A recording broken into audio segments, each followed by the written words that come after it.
Hello, BookTube. I'm Marilyn, Maya, the baby boomer booktuber.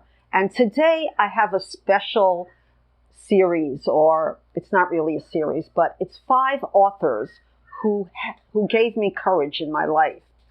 Are you a completist?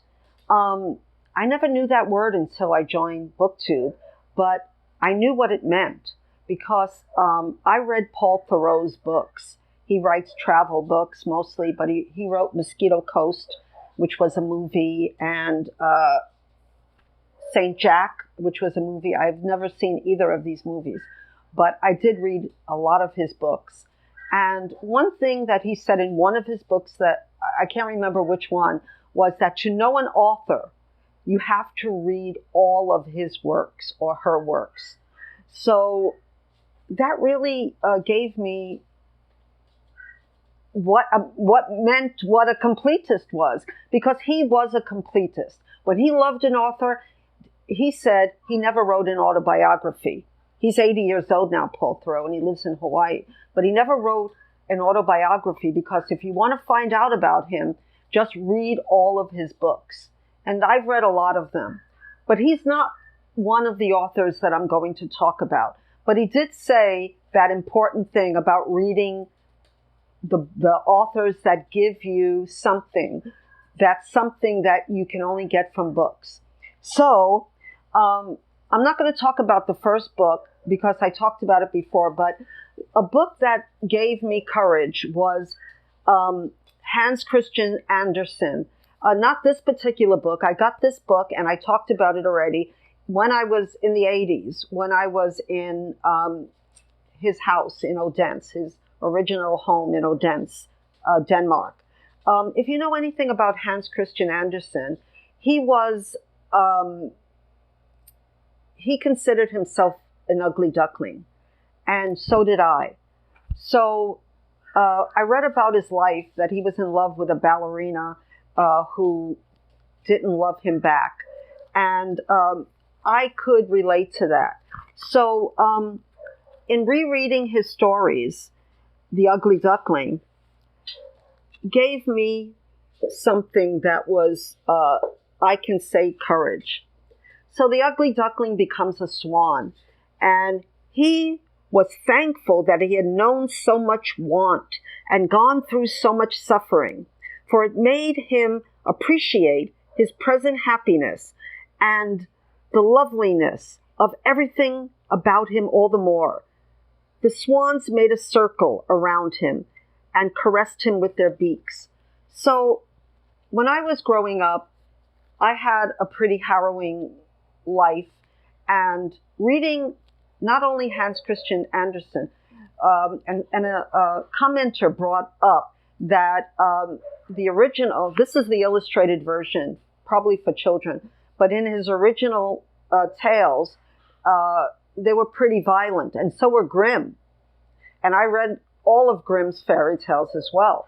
But what do you learn when you read something violent? Or, we learn that the world is a scary place, but we also learn adages of how to deal with them. So I have to say that of all, the fairy tales I read, I related most to Hans Christian Andersen because he gave me courage to get through my early life. So that's the first author who gave me courage. The second author that gave me courage, and it's the courage to find the truth, was Agatha Christie. And I started collecting her books again. During my 20s was, as is with most women in their 20s, a very tumultuous time. And I read for escape. And the new books that I'm picking up are Miss Marple books. But actually, it was her other detective, Hercule Poirot, who gave me the most courage. And it was the courage to find the truth. Poirot, he was a stickler for the truth. And that's what got him going. And for me, I didn't know what the truth was because I was always told lies about myself, about my life. But through Poirot, I found the truth. So much so that when I wrote my own book, From Agoraphobia to Zen, which is now out of print, but I think it's still in, you can still get it on in an ebook form, because I'm writing another memoir right now. I'm redoing this memoir. So I wrote, it was so important to me what he gave me, what Agatha Christie gave me, because when I say what Poirot gave me, who created Poirot but Agatha Christie? And, there's a lot of books now about Agatha Christie and what happened to her when she disappeared and what made her tick and all this kind of stuff. But if you really read her books, you will find out more about her than in any autobiography or biography you can read about her. So this is what I said at the end of my book, and it's a quote from The Murder of Roger Ackroyd. "And now, monsieur and mesdames," said Poirot rapidly, "understand this. I mean to arrive at the truth. The truth, however ugly in itself, is always curious and beautiful to seekers after it."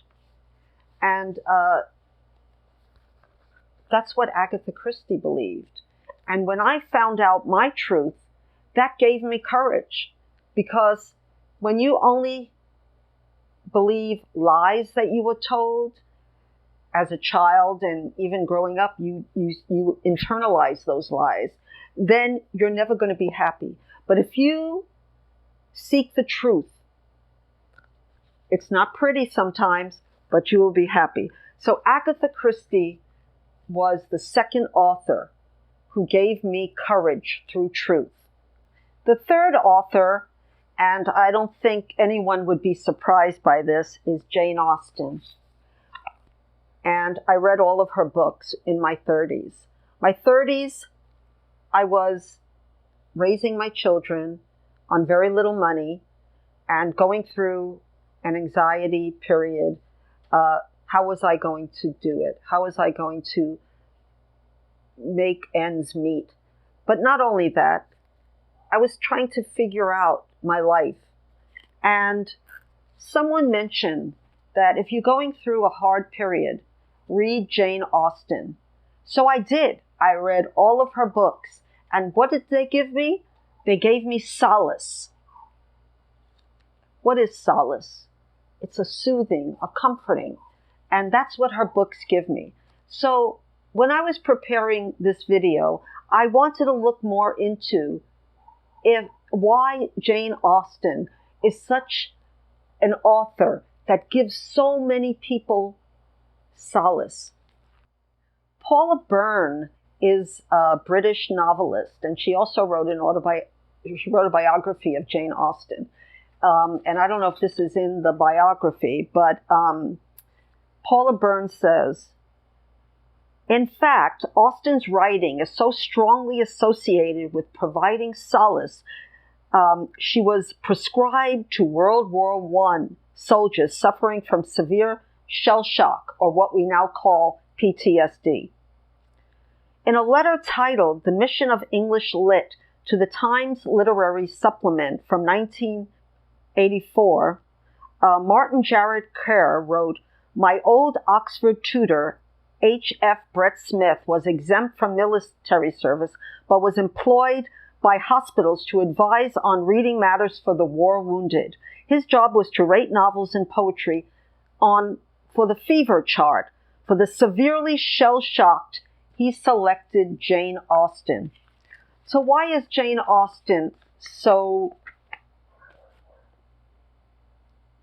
good at giving solace? Well, it's part of it is her writing style. She writes with, and this was a innovative style at the time, where she didn't just write in past tense or in present tense, but she wrote with the reader knowing what the authors were going through inside, while at the same time knowing what everybody else was thinking. So you're able to really get into the character's mind and heart. And Jane Austen was also herself, she had a very hard life, especially financially. And that shows with how much women are trying to get their financial situation settled in her books. One thing I read was, the key to Austen is that she simultaneously comforts and challenges us, embracing the dark and lonely aspects of life, but with a lightness of touch and much needed humor.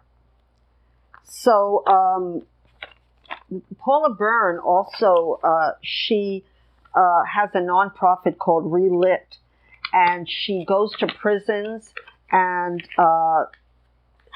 reads Jane Austen.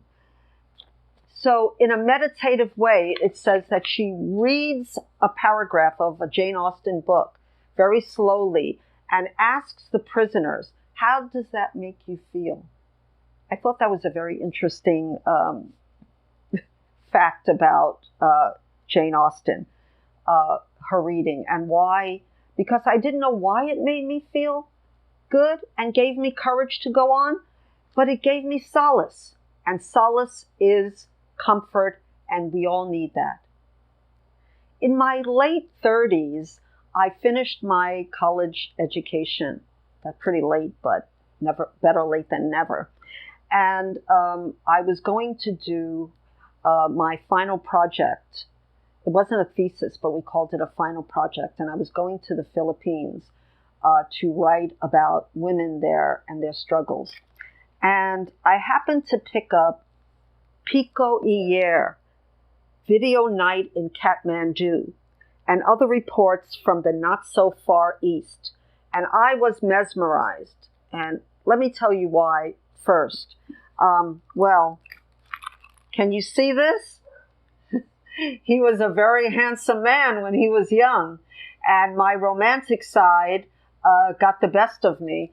But when I read his book about, and that time I really concentrated, it was a series of essays about really a period of time, 1980, when I was leaving, in fact, well, actually 1990, I should say.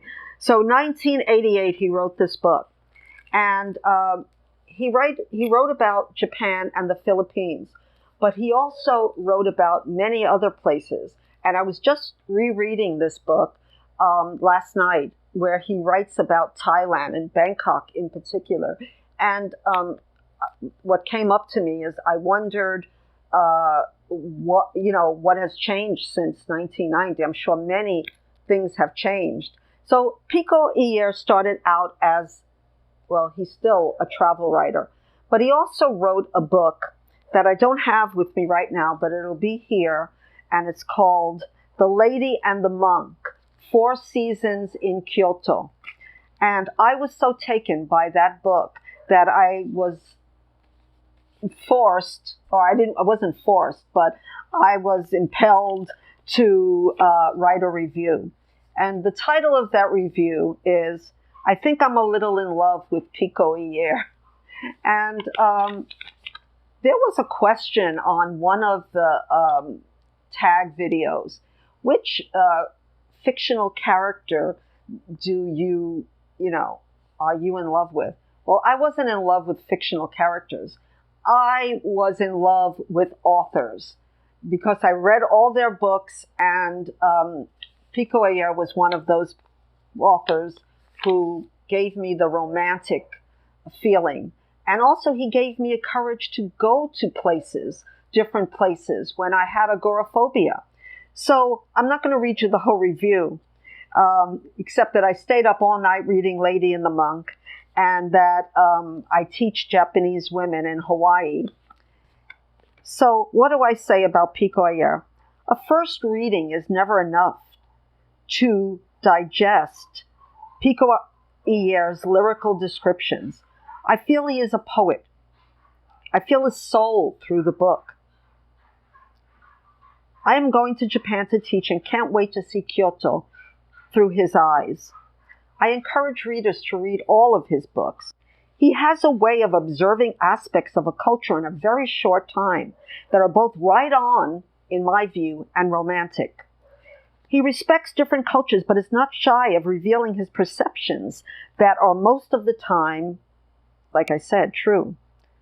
I recommend this book highly to all sensitive armchair travelers, as well as for people who are just interested in Japan. So then I say about the woman that is, her name is Sachiko, and in real life, he really did marry this woman. So it was not fiction. It was nonfiction. So they say it's better to have loved and lost than to never have loved at all. And I think Sachiko was truly in love. This is one observation that Pico Iyer kept to himself. So maybe as I turned 40, I was having a romantic period where everything that Iyer did was wonderful to me. And I found out that I missed some of his books. And one of them is Sun After Dark, Flights into the Foreign by Pico Iyer.